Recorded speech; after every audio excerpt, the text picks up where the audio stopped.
Vamos lá. Boa noite a todos. A gente fecha um seminário acerca de Lei, Linguagem e Liberdade, que é um seminário que vai tentar vincular as questões normativas com as questões relacionadas à liberdade, determinismo, indeterminismo, etc. Na primeira parte desse seminário,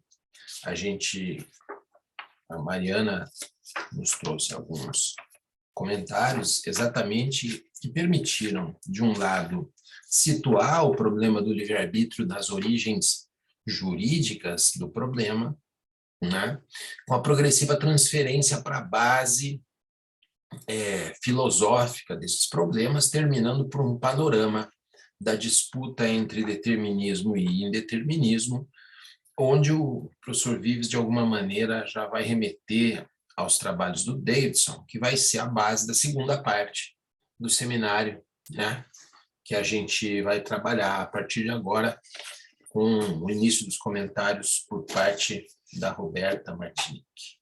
Roberta, é tua palavra por alguns minutos, até 15 você pode usar, para trazer aí as coisas que você considera que possam ser contributos para o debate.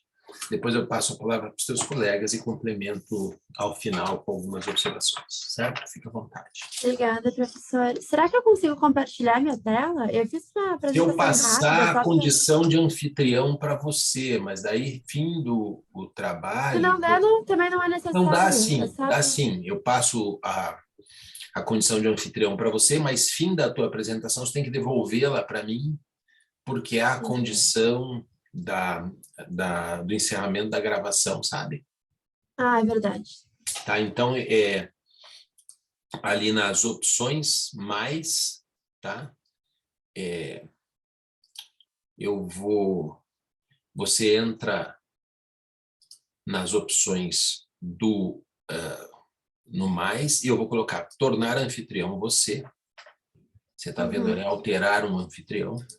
E é isso que vai acontecer. A partir de agora, você é anfitrião, você pode compartilhar sua tela. Terminada a tua apresentação, você me devolve, você faz o mesmo procedimento para mim, tá bom? Perfeito, professor. Agora, para eu compartilhar a tela, em qual opção que eu consigo? Embaixo há uma seta, um quadrado com uma seta para cima. Compartilhar. Vai embaixo no teu aplicativo, bem na parte de baixo. Vem em verde. Compartilhar tela. Vamos lá, então. Estão vendo minha tela? Sim. Eu fiz só, não são slides cheios de conteúdo, enfim, é só para a gente conseguir conversar assim, e acompanhando a minha exposição. E o título dessa exposição, eu trago aqui a minha proposta de uma análise mais pontual do texto, né? Então, eu coloco aqui as propostas de solução ou dissolução do problema do determinismo causal, com a liberdade, né? Então, eu foco no determinismo causal do Davidson para analisar o problema, e a partir de, então, essas propostas que eu vou explanar, enfim. Então, uma delas está contida no texto e outra está apenas sugerida, né? Que é a explicação física. A segunda é a lógica ou a gramatical, né? Que é do professor Vives. Vamos lá, então. O começo, assim... Bom, antes vamos pontuar que esse texto do Vives, ele já tem uma compatibilidade, assim, com aquilo que já está no Fundamentos, né? O capítulo 4º, ele fala sobre causalidade, só que nesse texto, então, ele vai falar de uma forma diferente, especificamente do trecho que eu vou falar, né? Que é a partir do capítulo... eu não estou com o texto aqui aberto. Mas, enfim, a partir lá da segunda metade do texto, ele vai focar no problema do determinismo. Então, ele vai falar sobre causalidade a partir do problema entre determinismo e liberdade, né? Ou livre-arbítrio. Eu acho importante a gente começar esse debate com Davidson, muito embora, né, no Vives, ele remete lá a filme e, enfim, começa muito antes disso, mas eu acho que a forma como o Vives expõe a ideia de liberdade de ação dele, como ele enfrenta o problema da liberdade, ele é muito uma forma de rebater a ideia do Davidson sobre o que é possível, sobre se é possível existir uma liberdade conexa, né, compatível com a ideia de determinismo. Então, o Davidson, ele vai propor, né, que existe uma correspondência entre aquilo que é as ideias mentais e as físicas, né? Então, ele vai dizer que existe uma conexão causal, que o Vives vai dizer que ele propõe que existe uma ontologia entre as conexões causais da mente e do mundo físico. E o Davidson, a partir dessa ideia, né, ele mesmo propõe que ele está superando, né, o dilema kantiano da liberdade com a sua ideia. A partir do monismo, o que ele chama de monismo anômalo, né? E eu trouxe aqui as principais ideias, né, as premissas do monismo anômalo deles, que são os eventos mentais e físicos interagem causalmente, as relações causais implicam a existência de leis determinadas escritas, e não há leis determinadas estritas para a previsão de eventos. Deterministas, né? Determinadas é uma coisa, deterministas é outra. Ah, desculpa, professora, eu falei errado, não está aparecendo o texto inteiro aqui para mim. E deterministas escritas para a previsão de eventos mentais. Ou seja, ele entende, né, que a partir dessas ideias, que mais tarde, né, isso não está no texto, mais tarde ele vai reformular, a partir de algumas críticas que são feitas a eles, ele vai reformular, né, tentando levar para outro caminho, assim, para que não seja tão incoerente, assim, quanto parece em um primeiro momento, e o Vives vai falar que realmente mas o que ele sugere, então, é que, com essa proposta da anomalia do mental, a ação pode ser autônoma, ou seja, pode haver a liberdade, né, mesmo inserida dentro de um contexto determinista, que é o que ele propõe. Então, ele afasta, né, e o Vives descreve isso muito bem, eu acho que é o ponto central do que a gente tem que analisar nas espécies de determinismo que existem, né, seja no determinismo causal, no lógico, no naturalista, ele afasta a ideia do querer do atuar. Então, assim, a liberdade prática kantiana, ele vai dizer que é uma coisa, né, que existe, mas já que a liberdade transcendental, que seria a liberdade de querer, não é comprovável, enfim, não existe. Então, partindo dessa tese de Davidson, né, e já me adiantando para que a gente possa efetivamente discutir o texto, a pergunta a se fazer, né, a partir de então toda sucessão é precedida de uma causa, ou seja, toda causa tem um único resultado? E por que a minha exposição aqui são as propostas, né, que são as respostas a essa pergunta? Porque existem duas maneiras, ou duas ou mais, né, eu estou trazendo aqui duas, de que se pode responder essa questão, né, que é levantada por Davidson e defendida por ele, né, de que existiria dentro da proposta de determinismo uma possibilidade de efetivamente existir liberdade. Então, são duas respostas diferentes. A primeira vai ser de cunho físico, né? E a segunda vai ser de um critério mais gramatical ou lógico, que é proposta por Wittgenstein e aprimorada pelo Vives. A primeira, então, e eu trago aqui uma foto da capa do livro do Newton, né? E que ele chega a mencionar algumas vezes, é que são a contraposição de duas teorias, né? A primeira, do Newton, né? E qual que é o impacto de Newton, né? Qual que é a relação de Newton com isso tudo? O Newton, quando ele propõe, né, as leis da física dele, que ele sugere um determinismo científico muito forte. O que isso quer dizer? As pessoas passam a acreditar, né, passam a ter em mente a ideia de que sim, é possível, a partir da ciência, chegar a resultados únicos, objetivos, e que sempre vão ser cada pergunta sempre vai ter uma única resposta. É isso que a física de Newton propõe, né? A ciência é muito exata, então é um determinismo cientificista. Mas o que acontece depois, né? Com o desenvolvimento da física quântica, eu não sei aqui quem gosta desse tipo de assunto ou não, mas eu acho que é sempre bom a gente estar, né, pelo menos saber o que está acontecendo aí nas outras ciências mais naturais, enfim, né? É bom para a gente expandir o conhecimento. O Heisenberg, ele vai propor o princípio da incerteza, que eu acho que pela fórmula muita pouca gente vai conhecer, né? Eu pelo menos não conhecia a fórmula, mas isso é a fórmula do princípio da incerteza. Todos esses deltas, né, que são os triangulinhos, eles simbolizam a possibilidade de um elétron ser calculado de estar exatamente em uma velocidade específica e em uma posição específica. E o que o Heisenberg vai falar a partir de então? Que quanto mais que ele se aproxima de determinar a velocidade de um elétron, menos ele se aproxima de saber a posição dele. O que isso significa? Pelo menos em um nível microscópico, né? Que não tem como saber exatamente tudo, né? E principalmente, né, a partir dessa teoria é desenvolvido a teoria de que um elétron pode estar em mais de uma posição ao mesmo tempo, enfim. Ele quebra com essa ideia de determinismo científico, isso causa um impacto muito grande na ciência, né? E isso tem repercussão, enfim, na matemática, na física e, quando muito, na filosofia, né? Evidentemente, porque está rebatendo justamente essa ideia de determinismo muito forte que a gente tinha até então, que era reforçado pelo cientificismo e que agora não mais tem essa pretensão tão absoluta, né, de que uma resposta tem um único resultado, ou seja, uma causa tem uma única consequência. Embora essa fórmula aí, né, e essa é uma crítica que alguns autores fazem, ela seja aplicada só a um nível microscópico, né, então a indeterminação seja apenas muito pequena em relação a essa variação, né, a esses deltas, e que quando ampliada para o mundo físico, isso poderia trazer uma diferença muito pequena, quase inexpressiva de resultado, quando a gente considera, né, isso já é uma opinião minha, a quantidade de eventos físicos que a gente presencia no mundo, né, enfim, no futuro, no passado, tudo... Opa! Vocês estão vendo ainda?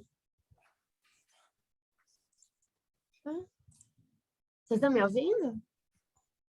Sim, Então, Roberto. acho que saiu do meu... Enfim, vamos continuar. Até me perdi. Ah, tá, lembrei. A minha crítica a essas críticas, né, de autores que falam que isso não se aplica num mundo macroscópico, é que quando considerada a extensão e a quantidade de eventos físicos que a gente presencia, né, ou seja, o mundo real mesmo, a gente pode considerar que sim, isso tem alguma certa expressividade, né, no mundo macroscópico. Então, não é só uma teoria quântica que não vai causar impactos na nossa vida real. Então, isso é uma proposta de solução física ao problema do determinismo, né? Que fala que não existe um determinismo tão objetivo quanto o Davidson propõe.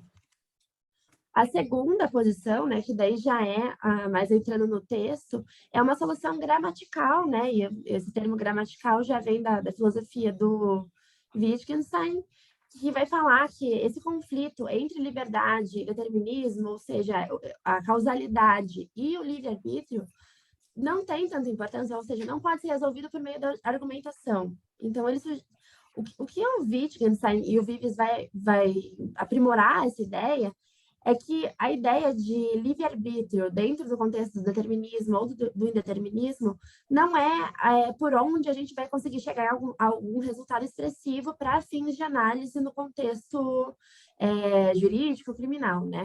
Então, o Vives Anton, ele vai propor que a vontade e a ação, né, ou seja, o querer e atuar, estão sempre juntos.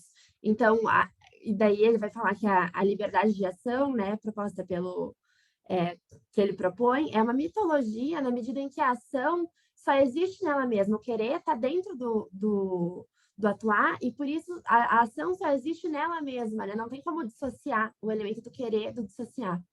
E eu acho que a proposta mais interessante, né, a consequência mais interessante dessa proposta gramatical de solucionar esse problema, né, que está rompendo com a ideia de que a gente tem que solucionar esse embate entre liberdade e determinismo por meio da causalidade, ainda que a causalidade seja assim importante, né, para fins de considerações jurídico-penais, mas a causalidade, ela é um hábito mental, né? Um método de analisar as coisas. A causalidade não é algo em si mesma que existe no mundo físico. E por isso, né, que a gente tem que partir de outra forma, né? A gente tem que pressupor a liberdade de ação para que a gente possa avaliar, então, as ações no mundo físico e, a partir de então, começar a reavaliar a ação, né, que é a ação típica, dentro do contexto da culpabilidade, né, romper com essa crise da culpabilidade que ele propõe. E quero ouvir os colegas. Acho que minha exposição encerra aqui, mas acho que por onde a gente pode começar a debater, né? Sobre essa causalidade ser um hábito mental e não algo que existe em si mesmo, né? Então, ele rompe com esse paradigma da causalidade como um ente em si mesmo, né? Como uma pretensão cientificista. Você pode explicar isso um pouco melhor, Roberta? Da causalidade? Sim. Por que a causalidade é um hábito mental? O Vives propõe, e daí eu tive que voltar para o fundamento também para entender melhor, que a causalidade ela não pressupõe um fato, né? Como que é a palavra que ele usa? Uma ação, ou enfim, uma sucessão nunca vai estar relacionada logicamente à outra. A gente não pode pressupor isso porque não existe nenhuma prova nesse sentido. Então, essa relação lógica que se pretende entre duas sucessões diferentes nunca pode ser pressuposta ou vinculada como se existisse uma relação de fato. A gente pode falar que existe um nexo causal, ou enfim, alguma espécie de relação, mas não propriamente uma relação causal entre cada um. Então, esse hábito é uma pretensão humana, né? E aí eu já não sei como que ele explica, se existe algum trecho que explica isso melhor, mas eu entendo que esse hábito mental seria essa necessidade humana da gente dar causa a tudo, de querer uma explicação. Por exemplo, dentro da esfera penal mesmo, né? A gente está sempre perguntando o porquê, para que não haja um erro, né, judicial. Ótimo. E a pergunta sobre porquê sempre remete à causa? Não, mas eu acho que a gente espera que sim, né? Então, o porquê a gente está sempre se procura uma causa, professor. É isso? Esse é um dos grandes debates. A minha sensação da tua exposição é uma exposição que tem começo e que tem fim, mas que falta uma conexão de meio. Mas nós vamos ver aí o que os teus colegas levantam e quem sabe a gente fecha esse meio aí, tá? Vamos lá. Vamos lá. Por favor, te devolver a... Isso, por favor. Acho que tem primeiro que você interrompeu o teu compartilhamento de tela. Que é no botão verde embaixo aí. Agora já está em cima. Professor, se quiser continuar, eu vou demorar, eu acho. Não, mas é que a questão toda, tudo bem, mas você pode fazendo isso. Primeiro você interrompe o compartilhamento de tela, você vai lá no cantinho onde estão os participantes, e daí você escolhe nas funções no mais, você escolhe a mim e devolve a condição de anfitrião. Achei. Tá? Então, parei. Tudo bem. Aí vai lá no cantinho aqui, ó, onde estão os participantes, você procura o meu, abre essa caixa mais, e aí vai aparecer para você uma opção tornar anfitrião. Aí você remete de volta. Muito bem, é isso aí. Bom, senhores, algo mais do texto mereceu a atenção dos senhores para além daquilo que a Roberta trabalhou?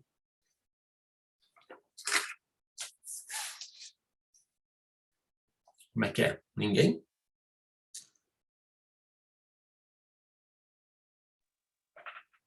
Posso falar? Claro.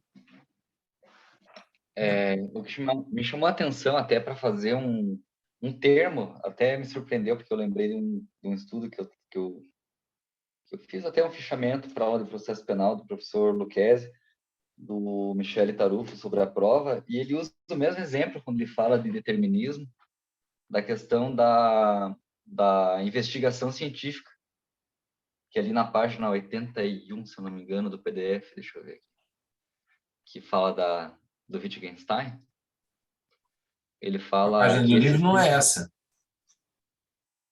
A página do PDF? livro deve ser outra. Do PDF, não sei. 81 do PDF, do livro é a 290.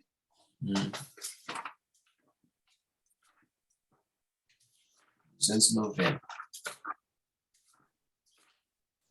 Tá. Que ele fala ali no último parágrafo, né? Em minha opinião, e tal, daí ele fala: esse sem sentido se mostra de modo especialmente claro quando se postula o determinismo como consequência de uma atitude cientificista, pois o que esse faz, então, é negar como uma atividade ilusória a própria investigação científica, que não consiste senão em um conjunto de ações que, de maneira singularmente evidente, precisam achar-se regidas pela razão. E daí o Taruco, num rodapé, citando Lieberman, fala algo bem parecido, quando ele fala daquela questão sobre a questão do sistema acusatório, inquisitório, sobre a incompatibilidade psicológica entre a investigação e a decisão. Daí ele fala, ele critica, né, a posição dele, que ele fala que não só não é demonstrada essa incompatibilidade psicológica, porém, se fosse verdadeira, poria em crise todos os setores da investigação científica, na qual é normal que aquele que realiza as pesquisas apresente posteriormente o resultado das mesmas como válidos enquanto confirmados por sua própria investigação. Então, eu achei bem interessante essa conexão de ideia. Ainda bem que eu achei. É verdade, porque no final das contas você termina em um solipsismo, né?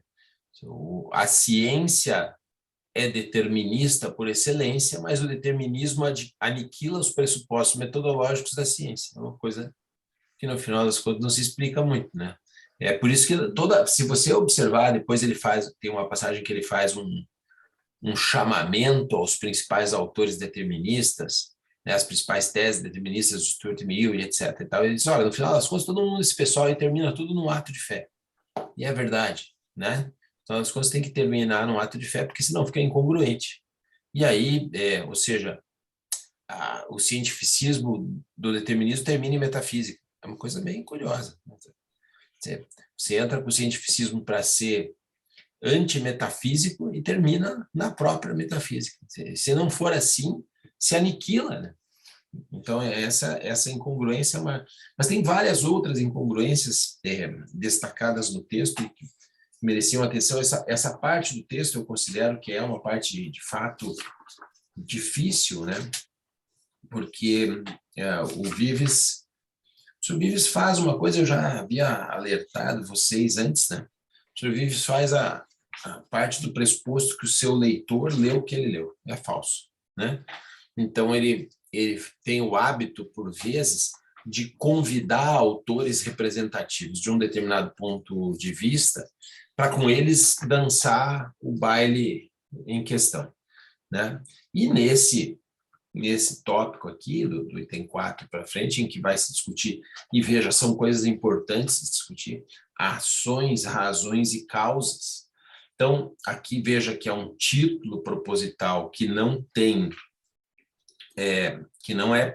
não começa pela discussão do determinismo, porque até então a gente chegou num panorama, né, em que ele apresenta um panorama da filosofia atual sobre as discussões sobre determinismo e indeterminismo, né?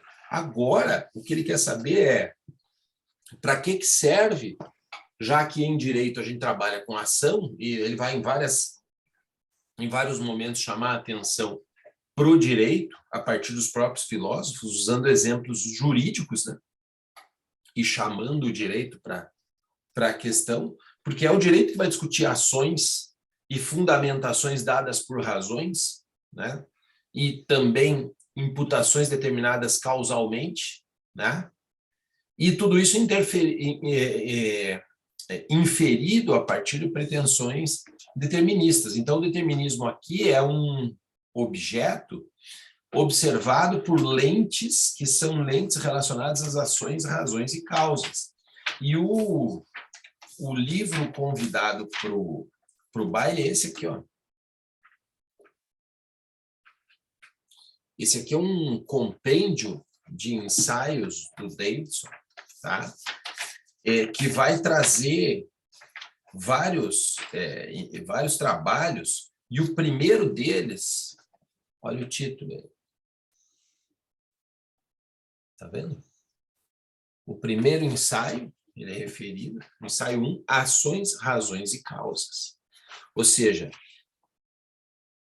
o professor Vives convida um determinista para discutir com ele essas questões, a partir de artigos, e aí ele pega vários artigos que estão nesse compêndio, para tratar das várias hipóteses da evolução do próprio pensamento do Davidson, né?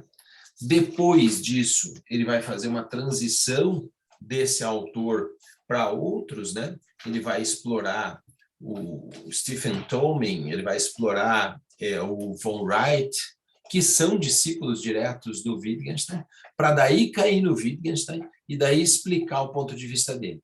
Por isso que eu falei, Roberta, que tinha um salto, né? Você apresenta lá as propostas do Davidson, quando não tem a crítica do Davidson, não tem as consequências da crítica do Davidson e qual foi o trajeto que se levou para chegar lá na proposição do professor Vives. Tem um buraco no meio aí, e nesse buraco tem coisas muitíssimo relevantes. O professor Vives levanta, por exemplo, um questionamento do professor Rodrigues Mourudo ao seu sistema a respeito de teoria da ação, em que ele diz que ele foi mal interpretado, e ele apresenta no que consiste a má interpretação, para depois usar. Ele vai falar, depois de liquidadas as hipóteses que ele apresenta, as possíveis tentativas de compatibilismo entre o determinismo e a liberdade como fundamento, porque daí, se você parte do direito e o direito atribui responsabilidade, se ele atribui responsabilidade é porque a pessoa é livre, né? Como é que você compatibiliza essa liberdade com um determinismo, ou seja, com as coisas que estão pré-determinadas? Se elas estão pré-determinadas, não precisa de direito, porque o direito vai atribuir responsabilidade por ações. Mas não vamos dizer que alguém realizou ações voluntariamente, se afinal de contas tudo estava pré-determinado. Entende qual é o problema do determinismo? Esse é o problema do determinismo. Daí, depois que ele aniquila o determinismo, ele vai dizer, então tá, então, já que não dá para ser determinista, nós vamos partir de um indeterminismo.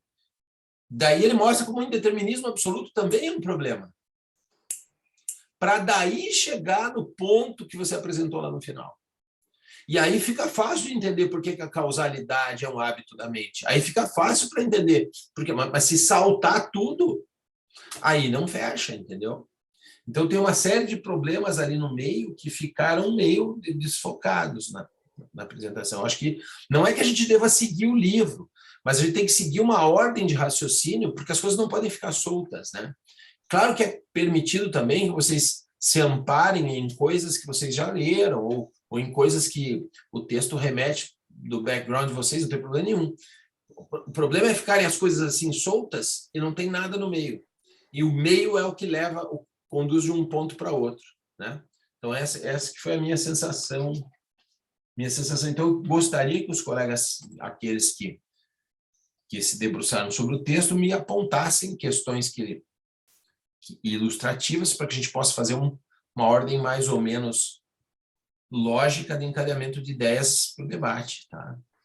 Então, não sei se alguém mais, além dessa questão do Daniel, do solipsismo cientificista, que esse é um ponto importante, mas como vocês viram, está na página 290, está lá mais para o final, né, do texto, também muito mais próximo daquelas questões que o professor Vives faz como proposições do que dos problemas mesmo, das insuficiências deterministas e do caminho que se fez para chegar à afirmação de uma liberdade sem aporias. Que esse que é o problema. Porque pensem bem, se a gente vai entrar nessa discussão determinismo ou indeterminismo, como é que isso fica desde um ponto de vista da liberdade? Vejam, nós estamos trabalhando numa matéria de direito penal. Direito penal se trata de atribuição de responsabilidade. Eu só posso atribuir responsabilidade por algo que o sujeito fez, certo? Então, nós estamos falando de ações. Nós atribuímos responsabilidades por condutas delitivas, ou não? Pois bem, se tudo está pré-determinado, que classe de responsabilidade cabe aplicar? Tá, mas então, se não está tudo pré-determinado, é porque existe livre-arbítrio? Como é que eu faço para provar que ele podia agir de outro modo? Eu posso falar, então, de relações de causalidade, que ele podia agir de outro modo, porque existe um outro caminho que ele podia ter optado, que eu consigo demonstrar causalmente. Só que vocês acabaram de me falar que causalidade é um hábito da mente, e daí? Como é que resolve isso? Esses são os nossos problemas para trabalhar nesse tema, né? Então, aí é que eu queria chamar a atenção de vocês. Então, tem um trajeto aqui, que é um trajeto até longo, mas que tem pontos muito importantes no meio. Especialmente aqueles que relacionam razões e causas, né?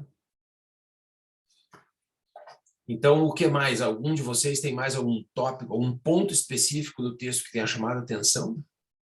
Guilherme? Professor, eu tenho um ponto que toca especificamente num objeto de pesquisa que eu venho trabalhando, que é a questão da ciência e do direito penal. Eu achei interessante quando li no texto que, inicialmente, a ciência procurava se apoiar no determinismo. Tem um determinado trecho do texto que o Vives vai dizer.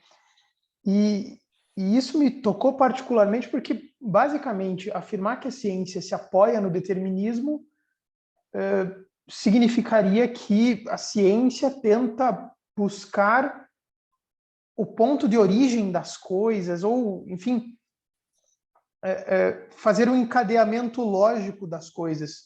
Então, as explicações científicas seriam, basicamente, encadeamentos das situações. E eu concordei muito e achei muito interessante a conclusão do Vives nas considerações finais.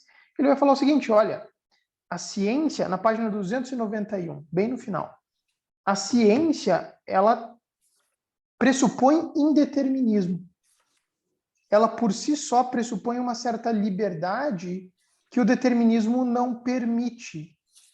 Então, eu fiquei muito interessado nesse trecho do texto, professor. Mas, bom, enfim, era mais um comentário a respeito do que me chamou a atenção particularmente. Alguém mais? Bom, vamos lá. Eu vou tocar os pontos que vocês definiram, mas, bem sinceramente, nós vamos ter que passar por muita coisa no caminho, tá? Bom, a primeira coisa óbvia do texto é, como eu mostrei para vocês, o convite do Davidson como autor para ser interlocutor do debate, né? A Roberta até colocou ali as posições fundamentais do Davidson, né? E eu gostaria de chamar a atenção para vocês que o professor Vives começa afirmando uma coisa interessante, que o modelo de ação do Davidson é causal. E a gente conhece a ação causal desde um ponto de vista jurídico-penal, pensando a ação como aquele movimento físico, voluntário e tal.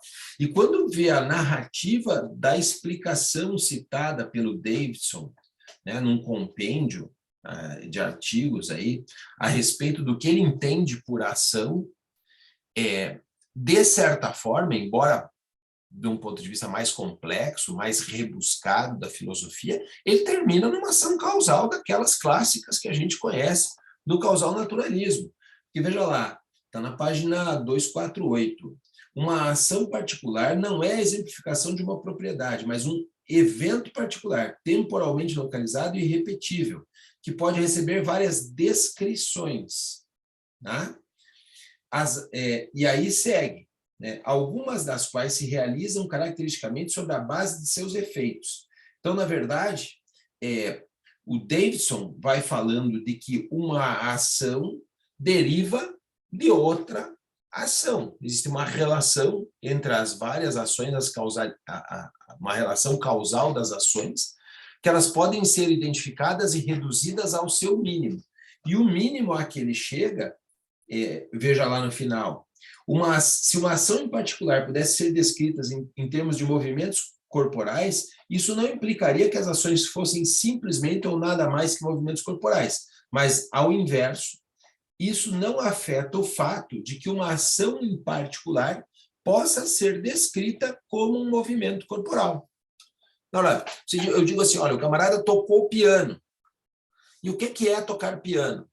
Bom, tocar piano é premir teclas do piano. E o que é isso? Aí é apertar com a mão as teclas para baixo. No final das contas, eu acabei descrevendo um movimento corporal, né? Então, a causa de tocar piano, se você vai fazendo relações sucessivas de causalidade e simplificação, você termina no movimento corporal físico, aquele da ação causal naturalista. É mais ou menos um fundamento filosófico para aquilo que é reducionista, evidentemente, mas para aquilo que são as ações do ponto de vista do causal naturalismo, né? E aí, o que ele procura destacar na concepção do Davidson e esse é o ponto crucial, é que para o Davidson, o movimento corporal tem um papel de definição das ações. Então, o que define as ações, em última análise, é o movimento corporal. Porque se vai simplificando a ponto de chegar a esse movimento corporal. Então, a essência da ação se situaria num acontecimento externo, né?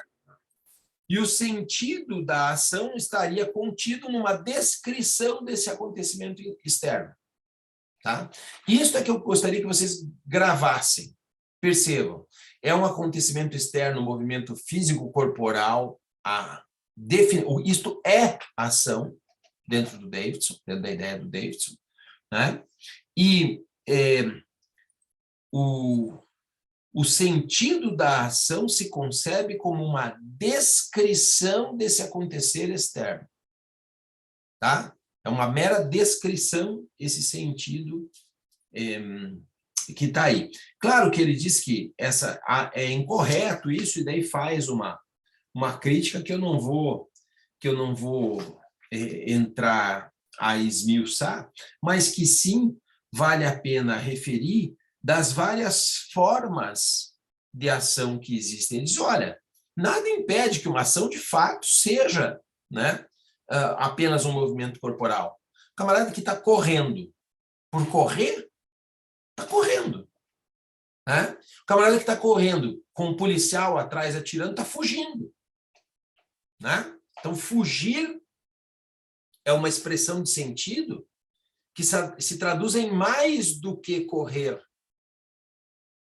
E aí, diz o Vives, é claro que algumas coisas podem ser simplificadas até chegar nisso, só que, em algumas situações, isso aparece impossível. E aí ele dá o exemplo de assinar um contrato. Né? Assinar um contrato. Eu posso reduzir a manchas de tinta no papel? O sujeito manchou de tintas no papel. É dessa forma que eu descrevo a assinatura de um contrato? Firmar um contrato? Veja, né? Como tem todo um significado que ele não está contido, né? Ele não pode ser definido pela mera descrição dos eventos externos. Tem alguma coisa a mais aí. Tá? Que é aquilo que o Vives vai trabalhar como significado e que foi muito mal interpretado pelo professor Rodrigues Mourulho. Daí ele faz essa crítica dizendo que a objeção que Rodrigues Mourulho disse é que a ação não é puro significado, mas um comportamento humano com determinado significado. E aí o Vives diz, olha, eu não disse em lugar nenhum que a ação é significado, puro significado. O que eu disse que é o que constitui, o que dá sentido à ação é o significado, e, portanto, a ação é um substrato dotado de sentido que não se descreve pelo comportamento externo. E aí eu chamo muito a atenção de vocês a respeito dessa questão do significado, porque é aí que o professor Vives explora, e está na página 251, vejam essa passagem. A pergunta pelo que as ações tivessem em comum, pelo significado genérico de uma ação, deveria ser precedida por uma pergunta sobre de qual ação específica a gente está falando. Do que a gente está falando? Pois Ao não existir nada que todas as ações tenham em comum, nenhuma classe de sentido genérico em todas elas se realiza. E aí o paradoxo dessa ideia de dizer que é puro significado se desaparece. É óbvio que não pode ser um puro significado a ação, porque não há um puro significado. O que existe é uma determinada ação que acontece num determinado contexto com um determinado sentido. Né? E nisso podem ou não estar envolvidos movimentos corporais descritíveis. Agora, uma coisa é certa, o que define a ação em particular, aquela que a gente está olhando, é o sentido dela, não um sentido em geral, o sentido daquela ação, do contexto em que ela se desenvolve. E o que a define é isso, e não um movimento corporal meramente descritível. Por que eu estou chamando a atenção disso? Porque ele vai explorar, ele vai entrecruzar a questão das causas e das razões para explicar onde é que reside a confusão que acontece que leva à ideia de relação que permitiu o reducionismo do Davidson, porque o Davidson vai defender, daí, em um outro artigo desse mesmo compêndio, e a gente viu isso já na semana anterior, né? E foi o começo também da apresentação da Roberta, que tanto os fatos físicos quanto os mentais são redutíveis a fórmulas causais, não é isso? Basicamente. Né? De algum jeito também podemos falar em causas mentais. A razão para isso é aquilo que pretende dar sentido às afirmações de que eu causo alguma coisa a partir da mente. Né? E aí tem os vários desdobramentos que a gente viu do Searle, né? A ideia, né, de que existe algo acontece no cérebro, enfim. Não vou voltar a toda aquela questão das neurociências que a gente já trabalhou. Mas o interessante é que ele se apoia em Wittgenstein para fazer a crítica ao Davidson, para mostrar onde está um problema, que é o problema da relação, que aparece tanto nas questões relacionadas à inteligência artificial, quanto na confusão do próprio finalismo.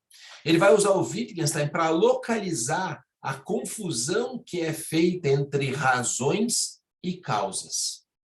E isto é a passagem, talvez, de todo o texto, a passagem mais importante. Por isso que eu falei que isso foi saltado e não dava para saltar. Porque é a forma de chegar lá na discussão sobre a liberdade. Né? Ora, e foi falado pela própria Roberta, ora, as perguntas que ela fez, toda sucessão é precedida de uma causa? Toda causa tem um único resultado? Nós estamos falando desse encadeamento, então, por exemplo, aquilo que é o mental pode ser causa de uma realização de alguma coisa e, portanto, de uma ação. Os finalistas têm razão quando eles dizem que o sujeito projeta um objetivo através da realização de uma ação e, portanto, aquilo constitui um fato mental que causa um fato físico e que, portanto, gera a responsabilidade do sujeito, porque ele fez uma opção mental podendo agir de outro modo. Esse é o ponto. Esse é o ponto da responsabilidade penal. Né? E o professor Vives vai esclarecer o seguinte, na transcrição dos fragmentos relevantes que estão no caderno azul. Né? Existe uma versão, eu consegui essa versão, não sei se vocês têm, do caderno azul e do caderno marrom, que é a versão original, ou pelo menos o texto original em inglês, né? do Wittgenstein, mas enfim, uma reunião do caderno azul e marrom. E esse aqui, que é uma versão espanhola dos mesmos textos. Nesse trabalho, aparece a citação do caderno azul, que é trabalhada pelo professor Vives nas páginas 252 e 253, nos seguintes termos. A proposição de que uma ação tem tal e tal causa é uma hipótese. Alberto falou, um hábito da mente, né? Não conseguimos provar. É uma hipótese, né? A proposição de que uma ação tem tal ou qual causa é uma hipótese.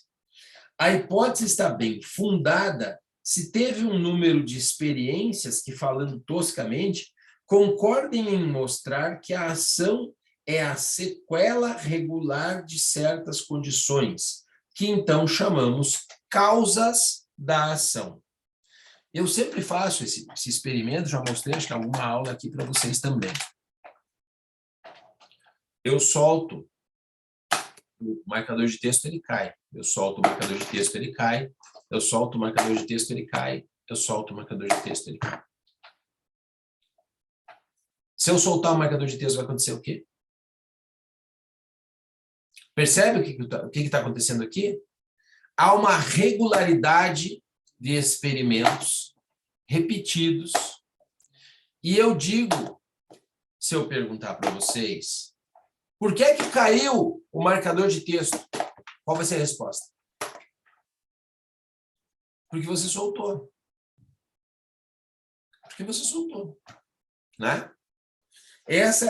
Isto vai ser dado como um fundamento causal derivado de um número de experiências que levaram a esta formulação de algo que depois se chama lei. Né?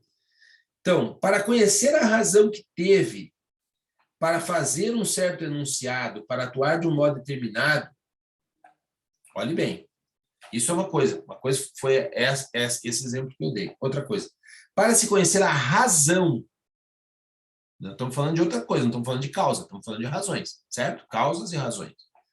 Para conhecer a razão que se teve para fazer certo enunciado, para atuar de modo determinado, não necessita-se de um número de experiências que concordem. E o enunciado da razão não é uma hipótese. Porque aqui, hipoteticamente, nós estamos dizendo que vai cair se eu soltar. E aí ela se confirma pela repetição das experiências, certo?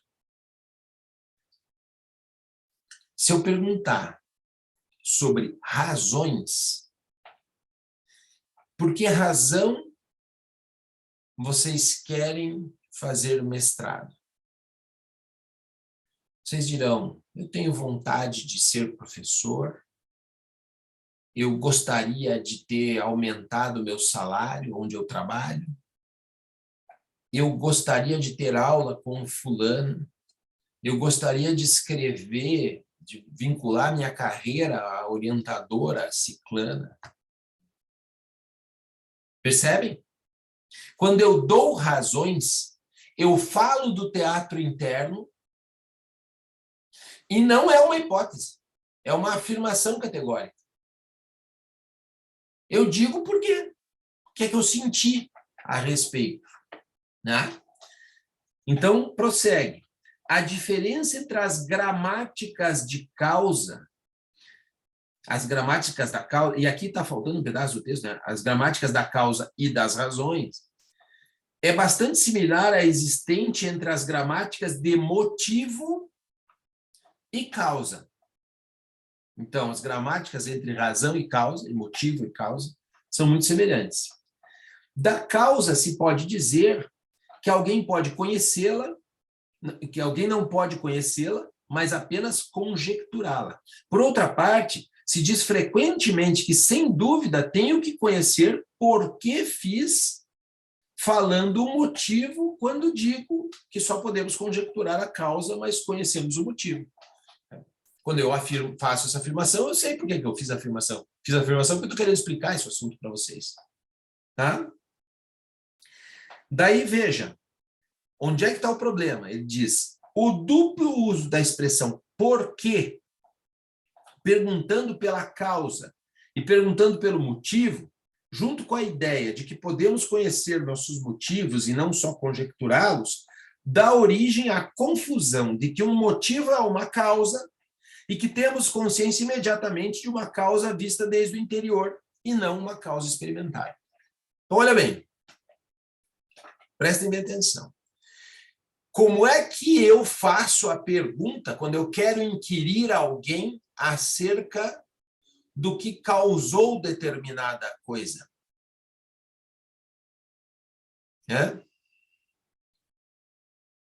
sei lá. Quando eu falo, por exemplo, o que causou o acidente? Uma pessoa vai dizer excesso de velocidade, outra vai dizer, olha, furou o sinal, né? Você está dando uma explicação causal de um evento anterior que é condição sine qua non da produção do evento posterior, né? E eu pergunto por quê, né? Por que aconteceu o acidente? Pô, aconteceu porque o cara estava em excesso de velocidade, aconteceu porque o cara estava embriagado, aconteceu porque o cara... Eu estou falando de causas, não fazendo pergunta do porquê. Mas quando eu pergunto razões, que são motivos que orientam, por exemplo, o elemento subjetivo da imputação, eu também me pergunto por quê. Matou por quê? Cara, ciúme. Sei lá. Raiva. E aí, eu não estou dando causas. Eu estou dando motivos, certo? E perceba, então, o que está alertando para nós o Wittgenstein. Ele diz, olha, o problema dessa conexão falsa que se fez entre motivos, razões e causas, levando a que, por exemplo, eu pensasse que um motivo pode ser causa de uma ação, esta confusão deriva do uso gramatical do porquê, do why, do warum, do porquê. A pergunta pelas causas é a mesma pergunta das razões. É o porquê. Tá? E como esse porquê dá lugar a duas fórmulas diferentes, uma descritivo-explicativa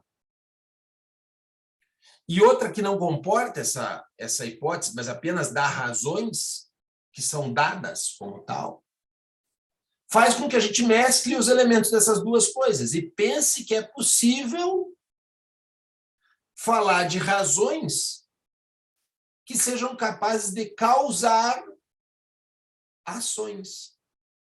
Quando em realidade, e a gente já viu isso antes, quando em realidade eu só consigo falar a respeito das razões olhando para elementos externos, que traduzem sentido de alguma coisa que pode ser razões. Mas o procedimento é muito distinto do procedimento causal. Daí porque eu não posso fazer nenhuma relação entre o interno e o externo. Daí que eu não possa identificar as ações, nem como exclusivamente as relações causais, porque é pouco. Isso não me dá razões, só me fala de causas, me fala de experiências, de hábitos da mente. E, por outro lado, esses hábitos repetidos, eles permitem aferir sentidos para dotar de razões ou de fundamentos a explicação conceitual de uma ação. Vem como uma coisa não vive sem a outra? Como acontece um processo de comunicação entre razões e causas? Como não dá para isolar uma coisa da outra? Então, aqui tem um problema muito sério, né? E esse problema, a gente falou, eu disse para vocês que esse também é um problema óbvio, pelo qual a gente não consegue equiparar as inteligências artificiais aos seres humanos, e aí todo aquele exercício do homúnculo, enfim, do Ghost in the Machine, né? Que existe alguma coisa que condiciona, não funciona, por uma razão muito simples. Se você perguntar para uma inteligência artificial por que é que ela determinou, por que que ela esmagou o funcionário na prensa, o que ela vai te dizer são causas só. Vai dizer, olha, entrou um input aqui de uma informação de que tinha algum objeto estranho interferindo no funcionamento da máquina tal. O meu algoritmo determina que, quando uma interferência na máquina tal aconteça, eu devo me livrar dela no tempo mais rápido possível. O procedimento mais rápido possível era passando pelo rolo esse objeto, entendeu? Ela vai falar de causas. Ela vai fazer o encadeamento de tudo o que aconteceu, mas ela não vai te dar uma razão. Né? Já se perguntar para um ser humano por que ele matou o fulano, primeiro ele te dá razão. Outra coisa é que aquilo que ele consiga externalizar de elementos, indicadores, objetivos, traduza essa razão. Mas ele te dá uma razão. Então é bastante óbvio que o funcionamento não é o mesmo. Né? A inteligência artificial, e é isso que chega lá no final, o Vives a dizer, né? No final do tópico anterior, né? Só olha, a inteligência artificial não vai dar razões. E se ela chegar a ser tão perfeita como o ser humano, a ponto de ter sentimentos e dar razões, é porque ela já é humana, já não é mais uma máquina. Né? Então, não é mais uma inteligência artificial. Bom,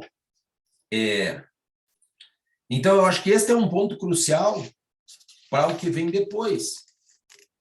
Para a gente poder entender qual é a exploração que o Vives faz destas fórmulas do Wittgenstein que permitem a ele uma abordagem que ele considera superior àquelas fórmulas compatibilistas. Porque, no final das contas, o Davidson e todos os demais, o que estão tentando é compatibilizar, de alguma forma, o determinismo, para não abrir mão do paradigma científico que o Daniel e o Guilherme identificaram, né? O paradigma científico do direito, eles não querem abrir do direito, de toda a ciência, né? Nesse caso não é direito, né? Mas para não abrir mão do paradigma científico, eles defendem que o determinismo é compatível com liberdade. Só que no final das contas sempre se chega a um paradoxo, né? Afinal de contas, toda demonstração científica, né? Se ela é uma demonstração de fato, e se existe de fato determinismo, a primeira coisa que a gente vai dizer é que isso já estava determinado, que não houve descoberta nenhuma. Né? Como é que eu vou afirmar que houve uma descoberta científica, ou seja, que há algo a se acrescer a partir de uma iniciativa da pessoa, se tudo já está pré-determinado? Resulta num ciclo impossível. E é isso que vai tentando demonstrar o Vives, né? Ao afirmar que existem algumas confusões gramaticais, né, que acabaram sendo a raiz daquilo que foi a tentativa compatibilista. E vamos lá, aqui nós estamos falando dos compatibilismos, das tentativas de compatibilismo filosófico a partir do Davidson, mas a gente tem isso no plano técnico-jurídico. Se vocês olharem o professor Eduardo Demétrio, a respeito de neurociências, ele tem uma pretensão de oferecer o que ele chama de compatibilismo humanista, que é defender o ponto de vista das neurociências como algo determinista, ou seja, que aquilo realmente é um determinismo, que o cérebro fisicamente produz certas sensações de liberdade, que está certo o experimento do Libet, etc., e que isso é útil de alguma maneira se a gente filtrar no direito. Então, espera aí. Se a gente admite o determinismo de qualquer forma, por mais débil que seja, ele aniquila imediatamente qualquer ideia de liberdade. Qualquer ideia de liberdade. E é isso que o texto tenta demonstrar sucessivamente. Né? E a partir dessa diferenciação entre causas, motivos e razões, né, é que o Vives logra estabelecer uma diferença da abordagem que ele pretende fazer em relação àquela abordagem que é feita pelo Davidson, porque o Davidson, ao tentar permitir a exceção do mental, ele cria um artifício. Ele diz, não, o mental funciona do mesmo jeito que o físico, então tem uma relação causal entre o mental e o físico, mas o mental não tem origem. Mas como assim? Não tem origem, cara? De onde sai isso, então? Né? Se sai do nada, então tem uma razão metafísica para ele fundamentar, porque qual é a causa? Como é que isso é determinista? Como é que é determinista? Se o sujeito pode, de alguma maneira, optar a respeito do mental. E daí ele retorna ao Kant, porque ele diz, olha, o Davidson diz que ele vai solucionar a aporia kantiana, aquela terceira aporia kantiana que a gente falou lá com com a Mariana na semana anterior, né? Vai resolver melhor a poliectomia? Não, não resolve melhor. Ele se complica ainda mais. E é isso que parece, né? Os princípios que o Davidson oferece não resolvem isso. Vamos dar uma olhada em que princípios são esses. Está lá na página 257. A proposta de Davidson parte de 3 princípios, né? O primeiro da interação causal, que afirma se não todos, pelo menos alguns eventos mentais interatuam causalmente com os fatos físicos. Ou seja, causalmente, né? Relação de causalidade entre o fato mental e o fato físico. Segundo princípio, do caráter nomológico da causalidade. Onde há causalidade, devem haver leis deterministas estritas. Quer dizer, onde tem relação de causalidade, se tiver causalidade entre o mental e o físico, existe uma lei de causalidade, esta, regularidade, tá? Regularidade, portanto, lei absoluta, condicionamento científico, tá? E terceiro, que é o que ele chama de anomalia do mental. Há leis deterministas estritas com base nas quais se podem predizer e explicar os eventos mentais. Então, como é que ele tenta salvar essa questão do determinismo a respeito do mental? Existem leis pré-determinadas que determinam o mental. Ora, mas espera aí, se isto é assim, então não tem escolha nenhuma no mental. O mental causa o físico, que é causado anteriormente por uma lei que o pré-determina, né? E ela provém de onde? E aqui se chega num paradoxo, né? Como é que esses princípios resolvem melhor através dessa anomalia do mental? Existem leis mentais, mas que leis são essas? Leis causais também? Se são causais, então o que eu estou dizendo é que acontece dizendo o que o Searle disse, né? Acontece algum evento no cérebro que condiciona a forma de pensar do sujeito. Então, aqui não tem nenhuma ação. Como é que o Davidson pode afirmar a sua base de ação a partir da relação do fato causal externo? Pode chegar naquele fato causal externo para definir uma ação. Porque aquilo não é uma ação. Aquilo é uma mera causa, desdobramento obrigatório de relações ou de leis obrigatórias causais. E aí acabou tudo. Todo o direito perde a sua razão de ser. É isso que eu quero que vocês entendam, que o determinismo, de qualquer forma, né, sempre termina de um jeito ou de outro, condicionando e aniquilando qualquer forma de opção pela liberdade. Né? E, claro, como se trata de regularidades que eu não posso demonstrar, que são hipotéticas, tudo tem que ter uma causa, isso é uma regressão infinita, o que vai acontecer? Vai chegar um momento que eu não sei qual é a causa. E quando eu não sei mais o que é a causa, eu vou ter que acreditar que existe uma lei universal que determina aquilo. No caso do Davidson, essas leis universais desconhecidas são a anomalia do mental. Mas cada um aí vai ter uma proposta diferente. Se vocês procurarem qualquer um dos outros deterministas, cada um acha lá um ponto de partida, mas que termina, como a gente disse lá no começo, no ato de fé. O cara vai ter que acreditar que tem lá uma lei que ele nem sabe qual é. Né? Daí, depois ele vai apresentar formas de determinismo fraco ou tentativas de rever a perspectiva do Davidson determinista, especialmente no suporte com o Moore, né? O Moore também é um dos... Existiram alguns autores que são meio contemporâneos com o do Wittgenstein e que tiveram alguma interação com ele. Um deles é o Moore, né? E outro que também diz que é muito vinculado ao Moore, muito mais do que ao Wittgenstein, mas na verdade segue muitas coisas do Wittgenstein, é esse cara aqui, ó, o Stephen Tolman, que ele usa aí um artigo que está num compêndio, mas esse livro aqui, que é o livro dos usos do argumento, é o que contempla a parte da lógica, né, e a teoria lógica e teoria epistemológica do Tolman, tá? Que vai falar dos argumentos, vai falar de probabilidade. É interessante o campo de visão dele, mas ainda assim, de alguma maneira, vinculado também ao Austin, né? Que é também um contemporâneo. Austin nasceu, se não me engano, em 1911 e morreu em 1960. Né? Então, conviveu ali com Wittgenstein. Estamos falando do John Longshall Austin, aquele do... Nós falamos desse livro outro dia, não, Guilherme? Do Como Fazer Coisas com Palavras. Né?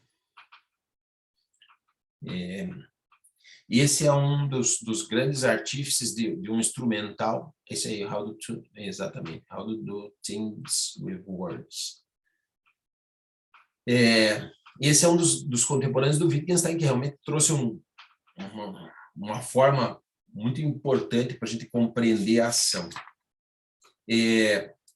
Bom, mas toda essa estrutura, então, de derivação das relações das causas, razões e razões são importantes para que a gente perceba que não há um caminho, e aí ele vai explorar vários outros, aí o Kenny, o Dennett, a gente já trabalhou um pouco do Dennett, né? A ideia de determinismo débil ou fraco do Dennett, que pretende justificar também algumas fórmulas compatibilistas de determinismo. Então, ele vai explorando uma por uma, historicamente, daí sim tem sentido passar meio ao largo delas, porque são desenvolvimentos. O convidado mesmo para o baile é o Davidson, os demais são desdobramentos que são muito parecidos nas fórmulas com aquelas apresentadas antes. Muito bem. Isso nos conduz às conclusões que o Daniel e o Guilherme tiraram acerca das aporias do cientificismo. Né? Se o cientificismo está apoiado nessa fórmula determinista, está fadado ao fracasso. Mas então, daí pergunta ao professor Vives, a opção, então, já que eu não consigo afirmar, não consigo compatibilizar a ideia de liberdade com o determinismo, então eu parto para um indeterminismo? Eu parto para a afirmação do livre-arbítrio? Será que eu consigo afirmar o livre-arbítrio? E aí essa discussão é apresentada pelo professor Vives a partir de uma proposta de conceber a liberdade sem aporias, ou seja, sem perguntas irrespondíveis, né? Sem chegar naquelas inconclusões que a gente chegou com o determinismo. Tá legal, a gente abandona o determinismo, então vamos adotar então um indeterminismo, um livre-arbítrio, vamos defender a teoria do livre-arbítrio. É isso? Diz o professor Vives. Não. Então, isso começa lá na página 277, quando ele vai falar no libertarismo. Veja, as considerações efetuadas no tópico anterior nos conduzem a propor o problema que aqui se debate, ou seja, o problema de se a liberdade é possível a partir de uma situação na qual parece inevitável admitir um certo grau de indeterminação, tanto no mundo natural como no âmbito da ação humana. Pois bem, se disse que admitindo esse ponto de partida, não pode afirmar-se a liberdade. E aqui é um ponto-chave a respeito do indeterminismo. Se vocês olharem as críticas neurocientíficas, o que vai aparecer lá é uma crítica a que eu possa afirmar a liberdade. Eles dizem que eles conseguem mostrar que liberdade não existe. E a pergunta que o professor Vives vai fazer, e é para onde ele vai nos conduzir, precisa mesmo existir? Eu preciso demonstrar liberdade para poder organizar um sistema jurídico? Eu preciso afirmar a existência de algo empírico que eu possa denominar liberdade, algo que eu possa demonstrar cientificamente como a possibilidade concreta de atuar de outro modo, para eu poder estabelecer responsabilidades? Essa é a pergunta. A pergunta é, descartado o determinismo, é necessário a afirmação da existência de uma liberdade para que eu possa alavancar a minha teoria jurídica e defender que existe alguma razão de ser para atribuição de responsabilidades por ações determinadas? Essa é a pergunta correta. Então, vejam, parte o professor Vives de citar uma afirmação referida de um autor chamado Melling, nos seguintes termos: se diferentes escolhas livres podem emergir desde o mesmo passado de um agente, parece não existir nenhuma explicação para que se escolha uma em vez de outra em termos de caráter, motivos, propósitos do agente. Em consequência, ao contrário da escolha, isso é, do fato de que o agente escolha uma coisa em vez de outra, seria uma questão de azar e não de liberdade. Porque o que se está discutindo aqui é se realmente existe algo que possa se chamar de arbítrio, de escolha. De fato, as escolhas são realmente livres? Existe uma arbitrariedade ou essa arbitrariedade é meramente relativa? Existem certas interferências sobre a nossa capacidade de escolha, né? E aí ele vai migrando entre autores, passando por Keynes, passando por Sartre, né? Que distingue a escolha do fazer, enfim, procurando estabelecer relações entre essas coisas, para chegar em von Wright, que é outro discípulo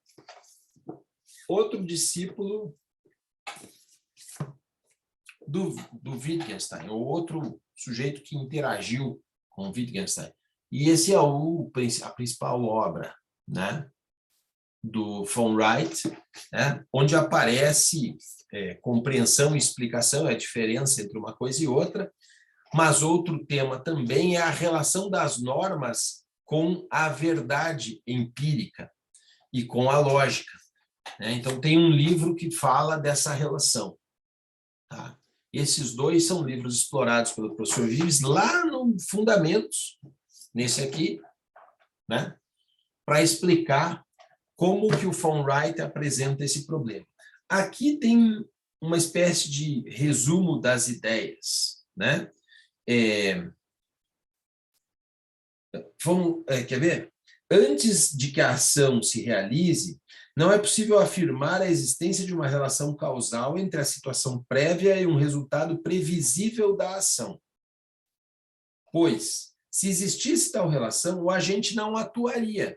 Nós podemos falar de atuação de alguém quando as coisas não estão previamente condicionadas. Mas essas razões podem cessar porque tenha tido lugar aquilo que von Wright chama de uma mudança mental, ou seja, que haja sucedido algo em virtude do qual a intenção do autor tenha se modificado. Só que o que acontece? Olha bem, depois da realização da ação mencionada, dado que as razões para atuar não tivessem desaparecido, dizer que ele atuou porque tinha tais razões é certamente fazer um juízo de necessidade, mas não de necessidade causal. Quando ambas, a ação e a razão para realizá-la, estão presentes, então sua conexão é conceitual, lógica e não causal. Então, veja bem o que ele está dizendo. Existe lá uma circunstância em que o sujeito intervém. Quando ele intervém, ele faz uma escolha mental de intervir, isso é certo, né?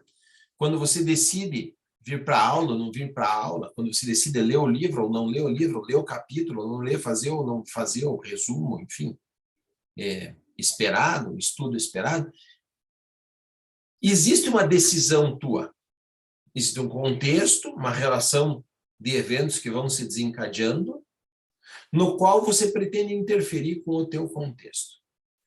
Só que é só depois da realização mencionada, né, se as razões não desapareceram, que eu posso dizer que o sujeito realizou aquilo porque teve aquela ideia. Só que não existe nesse porquê a definição do que é a ideia. O que existe é uma análise que eu faço daquilo que aconteceu e associo a uma ideia, que não necessariamente é mesmo aquela que se desenvolveu no sujeito, mas é aquela que eu pude capturar fora. Porque o que está acontecendo aqui é que eu estou atribuindo, eu estou reconhecendo a ação depois que ela aconteceu. Então, eu não posso falar na relação de causa entre o mental e o físico, mas sim eu posso falar ou tentar associar a uma decisão do sujeito a alguma coisa que se expressou externamente a posteriori. E quando eu faço isso, eu não faço através de acudir às razões dele. Eu formulo razões em forma hipotética. Eu formulo razões que devem combinar com alguma coisa que você também compreenda como razões, para eu estabelecer essa relação de comunicação. E aí isso faz sentido para você. Quando faz sentido intercomunicativo, a gente atribui aquilo. E veja, se eu estou buscando regularidades naquilo que externamente se apresentou, essa é a fórmula descritiva da causalidade, não é? Mas perceba que eu estou agindo dessa forma a respeito de falar de razões. Eu não estou descrevendo só o fato. Eu não estou só dizendo que A disparou em B. Eu estou dizendo que A disparou em B dolosamente. Eu estou dizendo que A quis disparar em B. Mas eu não estou me valendo do que ele pensou como um dado que causou o disparo.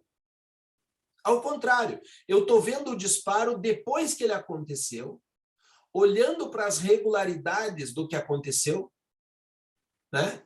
Tem várias testemunhas me dizendo que viram o sujeito apontando uma pistola e que saiu uma chama da ponta da pistola e depois viram no outro lado o sujeito caído. Escutaram um estampido, ou 2 ou 3. É isso que eles estão dizendo. Estão fazendo uma descrição de dados. E aí eu penso que regularmente, quando uma pessoa aponta uma arma para outra, preme o gatilho, sai uma faísca na ponta do cano, e a pessoa para quem ela aponta aparece com um ferimento, que houve um disparo de um para o outro. E quando o sujeito apontou olhando para o outro, eu penso que ele quis atingi-lo. Porque regularmente é assim.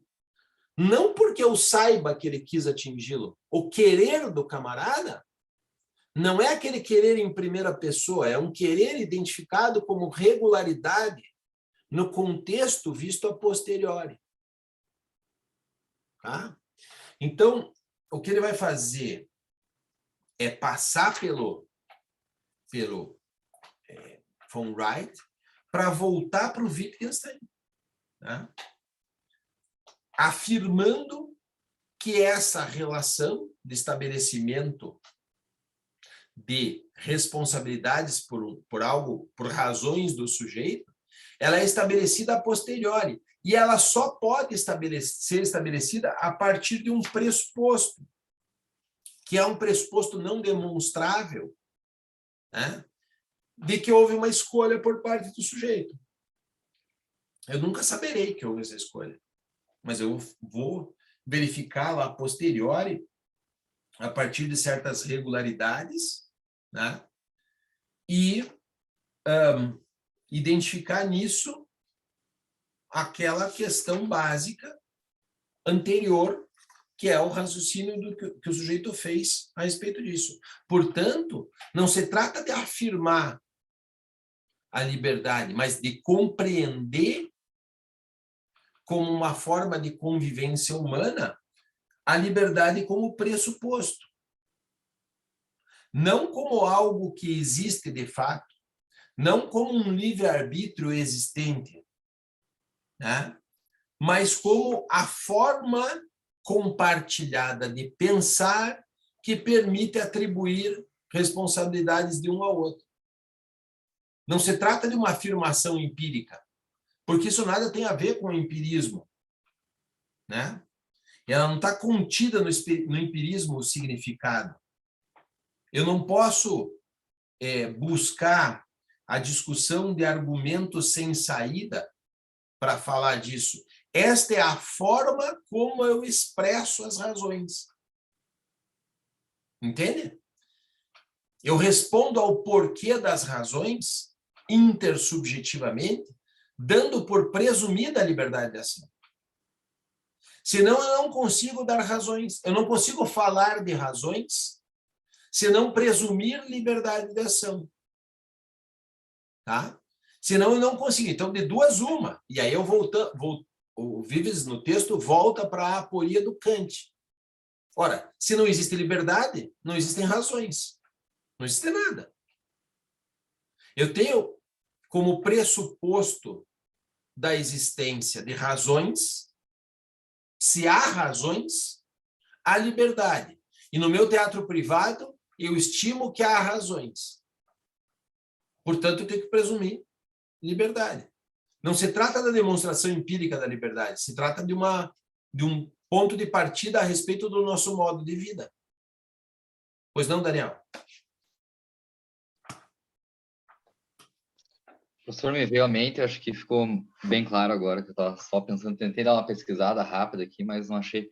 Mas é um exemplo que eu vejo muito na jurisprudência, e eu acho que uma das razões é essa, que é muito vacilante a jurisprudência na questão do dolo eventual no trânsito, né? Que dá bastante discussão se meramente excesso de velocidade bastaria ou não, porque se você fizer esse raciocínio de quais são as causas, a causa bebeu muito e excesso de velocidade, geralmente. A jurisprudência daí segue num sentido, segue nos dois ou segue, né, em nenhum dos dois e assim vai, mas eu acho que daí fica bem claro esse exemplo. Hoje nós estávamos discutindo no gabinete, hoje, exatamente, um caso exatamente assim. Isso que evocou para você, evocou para mim, porque eu estava preparando o material para a aula, e a gente estava discutindo um caso exatamente assim. O sujeito é acusado de ter conduzido o veículo sob efeito de álcool em alta velocidade, perdido o controle do veículo e bateu em outro, e matou um pessoal, tá? E feriu outros. Que crime é esse? Eu olho para isso e vejo a descrição concreta do 302, parágrafo 1º do Código de Trânsito, né? Que é o homicídio culposo na direção do veículo automotor qualificado pela embriaguez. Ou não? Pois bem, ele foi denunciado por homicídio com dolo eventual de 2 pessoas e tentativa de homicídio com dolo eventual de outras 3. E daí a minha pergunta, que parece elementar, dolo supõe previsão, certo? E se eu vou falar de regularidades, ou seja, eu só posso reconhecer neste evento a posteriori coisas que eu devo reconhecer em todos os eventos como indicadores do dolo, não é? Eu tenho que dizer que os indicadores que eu tenho deste evento devem traduzir previsão e não previsibilidade, porque senão eu estou falando de culpa. A diferença entre dolo e culpa todos sabemos, né? Previsão e previsibilidade. Previsibilidade é o que está na esfera do possível acontecer. Quando eu conduzo um veículo em excesso de velocidade, sob efeito de álcool, é previsível que eu provoque um acidente? É. Não?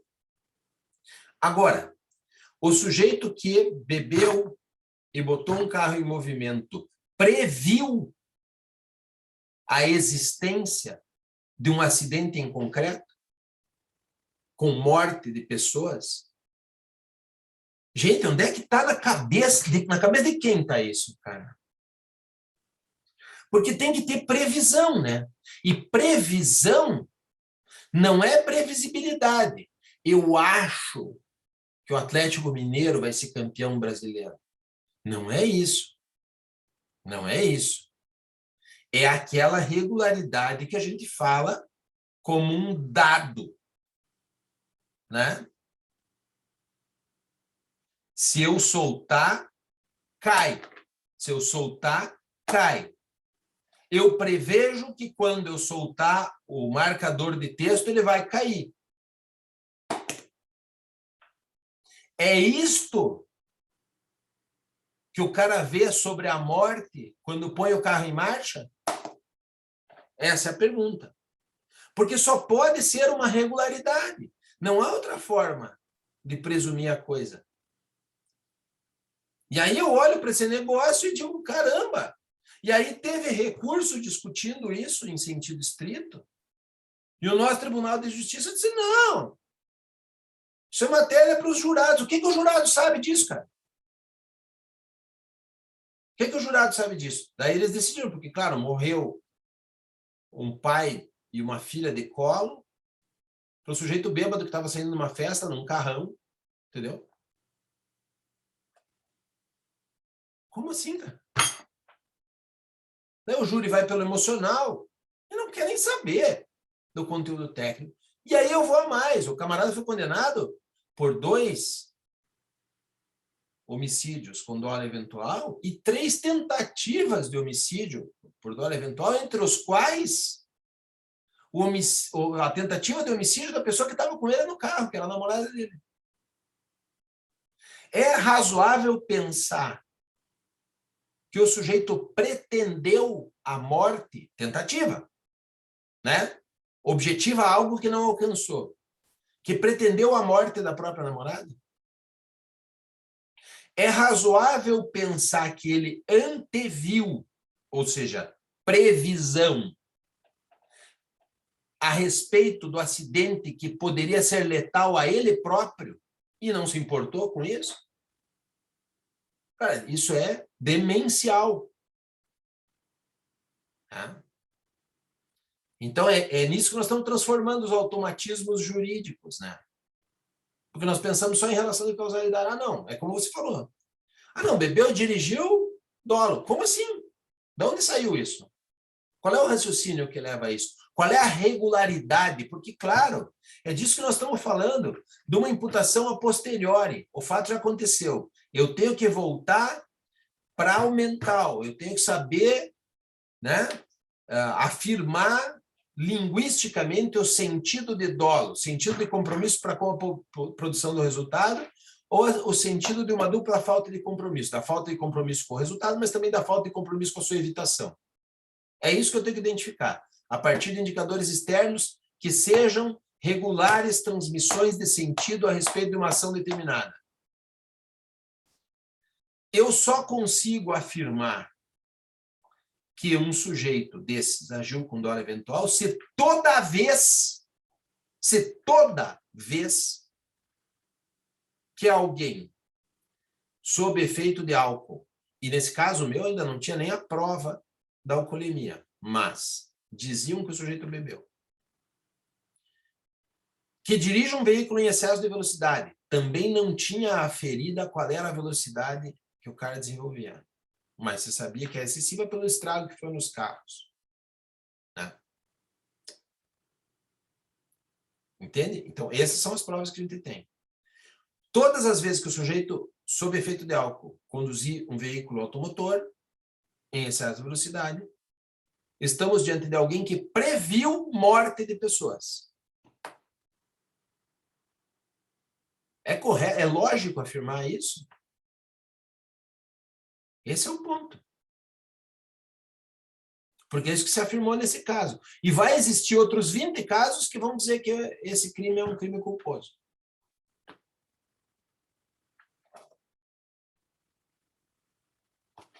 É preciso se valer de outros indicadores, né? Lembra que a gente fala sempre dos indicadores, né? Um maior volume de indicadores subjetivos pode conduzir para um lado, pode conduzir para o outro, dependendo do caso, mas você não pode estabelecer uma regularidade de previsão a partir de 2 dados desse tipo, né? Porque senão todo mundo que, né, que conduziu sob efeito de álcool é só... Pense no teu teatro interno, esqueça o resto, tá? Esqueça as regularidades do mundo e olhe para si, para o teu teatro interno. Se alguma vez, eventualmente, vamos supor que vocês tenham dirigido um veículo sob efeito de álcool e que aí nos lugares onde é aqui na cidade, onde é 40, vocês tenham andado a 60. Ou onde é 60, vocês tenham andado a 70. Naquele momento, vocês anteviram matar alguém? Essa é a pergunta. Faça a pergunta para o teu teatro privado e veja se isso pode ser uma regularidade razoável. Vai ser uma piada. Então, isso que o Daniel está falando é verdade.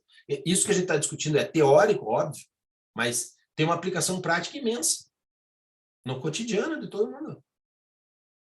Como é que se dá sentido a uma ação?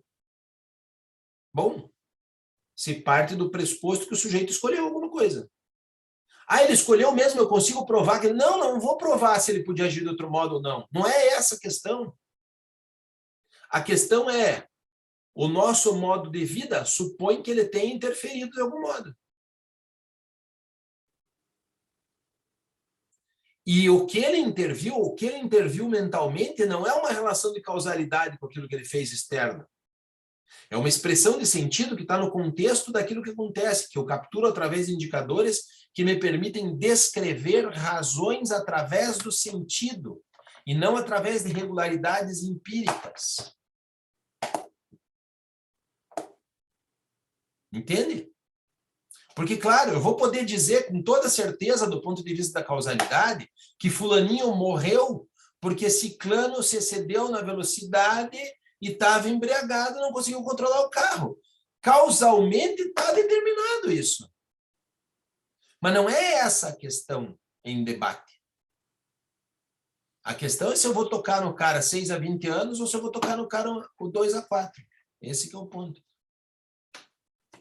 Ou seja, eu vou ter que aferir aí algo que diz a respeito a razões, a motivos, a fundamentos. E eu não vou ter acesso ao teatro privado do cara. Como é que eu faço? Eu tenho que partir do pressuposto de liberdade de ação. É um pressuposto comunicativo de sentido.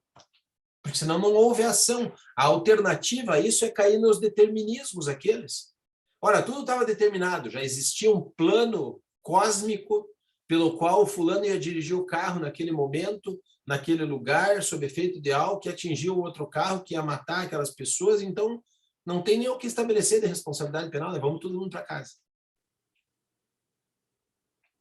Percebe como, assim, quando você olha para as alternativas e vê, a partir do argumentum ad absurdum, o quanto elas são fora de tom, você percebe que liberdade de ação é o pressuposto de um modo de vida. Um modo de vida de interação humana. É um ponto de partida, não de chegada de coisa nenhuma. Eu não tenho que demonstrar liberdade, né? E o determinismo também é indemonstrável. Bom, então, para que serve a discussão sobre livre-arbítrio e determinismo em direito? Para nada. É por isso que, quando a gente fala das questões, dessa discussão das neurociências, que ela não tem aproveitamento nenhum, é zero de compatibilidade com o direito. Nós estamos falando de coisas diferentes.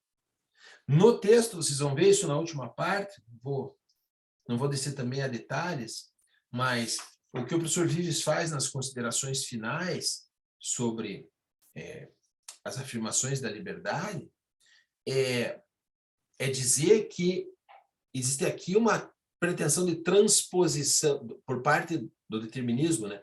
Uma pretensão de transposição de regras científicas para dentro do direito, que não cabe, né? E de parte dos neurocientistas, a pretensão de infirmar a existência concreta de uma liberdade empírica, que também não cabe. Não é nenhuma nem outra coisa o que o direito quer. Não quer a regularidade do determinismo e nem quer a afirmação de uma liberdade empírica como poder agir de outro modo.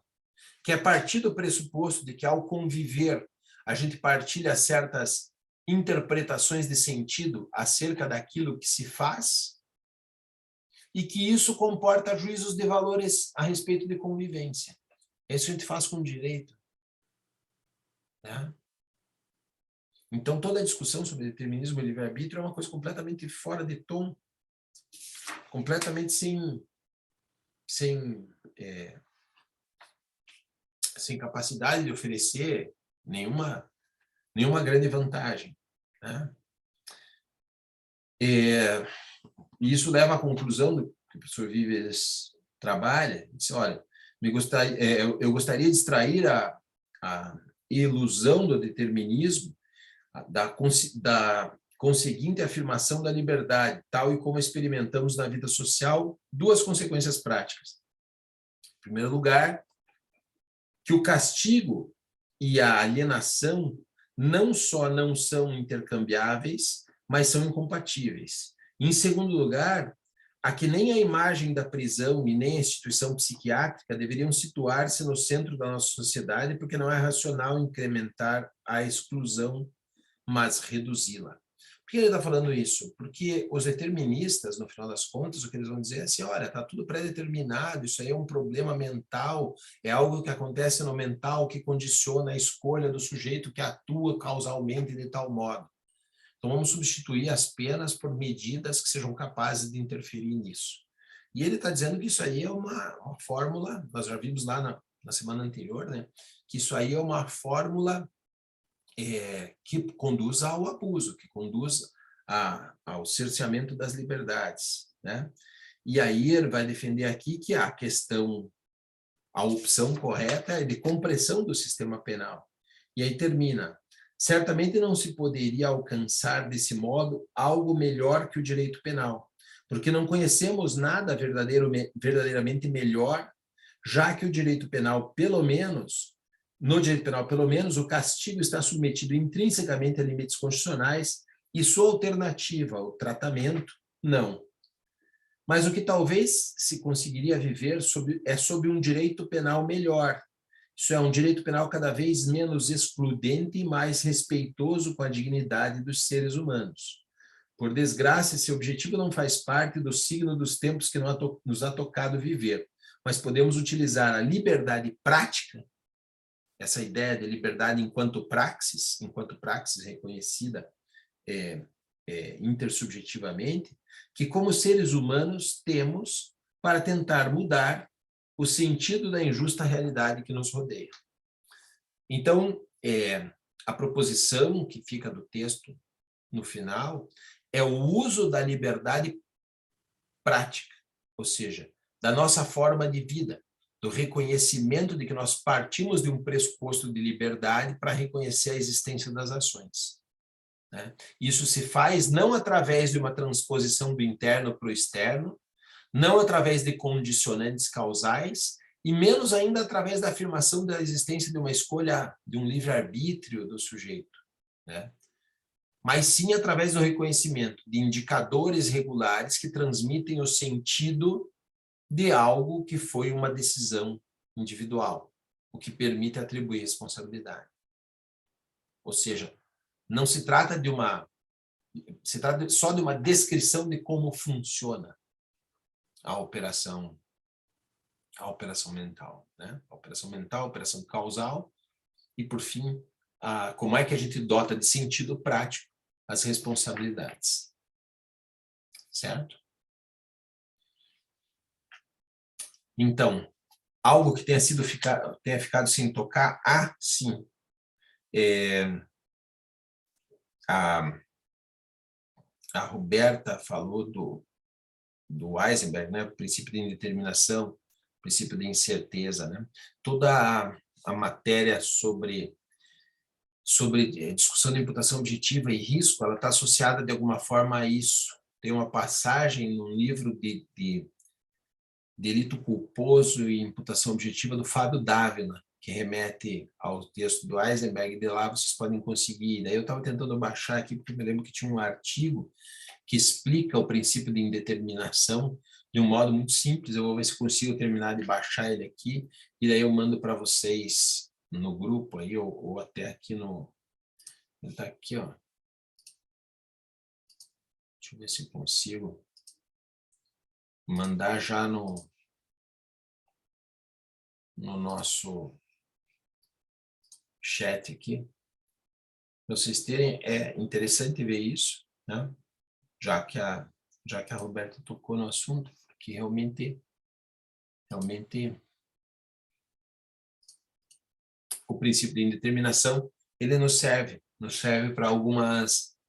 para demonstrar essa irregularidade da causalidade, né? Toda a física quântica já faz mais de 100 anos que os físicos sabem que as coisas não são tão determinadas assim. Nós conseguimos preservar ainda uma filosofia determinista dentro do direito, né? Parece um rematado absurdo, né? Essas fórmulas deterministas realmente não servem para nada, e elas estão, sem dúvida, associadas à cientificidade, como referiu o Guilherme, como referiu o Daniel, né? E o Guilherme tem razão quando diz, olha, no final das contas, a ciência termina se afirmando num indeterminismo? Sim, por quê? Né? Do contrário, ela não se afirma como tese. É uma coisa curiosa. Né? Acaba sendo uma aporia mesmo. Né? Como é que eu faço uma demonstração científica? Né? Eu infirmo alguma coisa que pré-existia. Olha, como é que isso pode ser uma tese, uma escolha, né, melhor do que a outra, se tudo está pré-determinado? Então não tem escolha. Né? E aí, enfim, uma aporia mesmo. Não sei se tinha alguma coisa a mais que os colegas gostariam de complementar ou de perguntar. É o momento sobre o texto. Porque no próximo nós já partimos para outro assunto. No 5, nós ainda vamos estar dentro do plano das neurociências, né? Mas daí já é de uma aplicação prática entre neurociência, que é a interseção mesmo da neurociência com nossas fórmulas, e aí vocês vão talvez entender melhor o que é a crítica a algo que a gente pode chamar de erro categorial, está descrito pelo Hassinger também em um outro texto. Qual é a crítica factível ao determinismo das neurociências. Tá? Tem muita gente estudando neurociência por aí, e todo o cientificismo está um pouco apoiado nela. O texto vai remeter ao Dennett, muitas vezes ao Popper, e aí vocês vão ver que tem umas críticas aí, é mais ou menos o que vocês vão ver do conhecido debate em defesa da ciência por parte do Popper e a crítica à ciência por parte do Wittgenstein. Né? É em torno disso que vai girar nosso próximo encontro, certo? Bom, se não há nada mais, ficamos por aqui. O pessoal está meio amortecido depois do feriado, hein? Ninguém falando, tá todo mundo quieto, né? Vamos ver se o pessoal se anima na próxima, né, gente? Vamos fazer andar o nosso debate, tá certo? Um grande abraço a todos.